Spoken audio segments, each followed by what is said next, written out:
नमस्कार, मी ऋषाली यादव सारंग। आता पाहूयात बातम्या विस्ताराने। बुलेटिनच्या सुरुवातीला नागपूरमधून महत्त्वाची बातमी।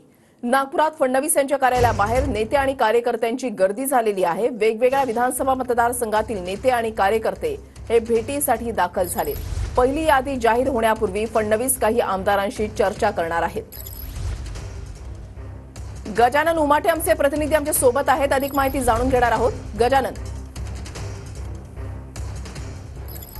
नक्कीच मी सध्या आहे उपमुख्यमंत्री देवेंद्र फडणवीस यांच्या कार्यालयाबाहेर। आपण बघू शकतो प्रचंड मोठी गर्दी त्यांच्या कार्यालयाबाहेर आपल्याला दिसतायत। आगामी विधानसभा निवडणूक आहे त्या पार्श्वभूमीवर वेगवेगळ्या मतदारसंघातले पदाधिकारी असो कार्यकर्ते असो या ठिकाणी दाखल झालेले आहे। बघा त्यांच्या कार्यालयातला हा हॉल आपण बघतोय आणि त्या ठिकाणी उभं राहायला सुद्धा जागा नाही अशी परिस्थिती आहे। इतकी प्रचंड गर्दी आहे। आमदार देवराव होळी, आमदार कीर्तिकुमार भांगडियासह इतर नेते जे आहे ते या ठिकाणी दाखल झालेले आहेत।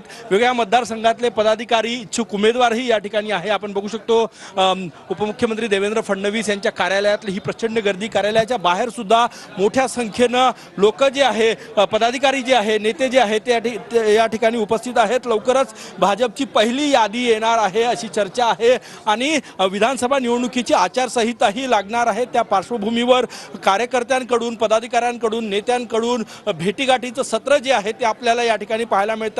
देवेंद्र फडणवीस कालपासून नागपूर दौऱ्यावर आहे। आज विविध बैठका सुद्धा आहे, सरकारी कार्यक्रम आहे। त्याच मध्ये काही कार्यकर्ते जे आहेत ते या ठिकाणी उपमुख्यमंत्री देवेंद्र फडणवीस यांना भेटायला त्यांच्या घरी दाखल झालेले आहे।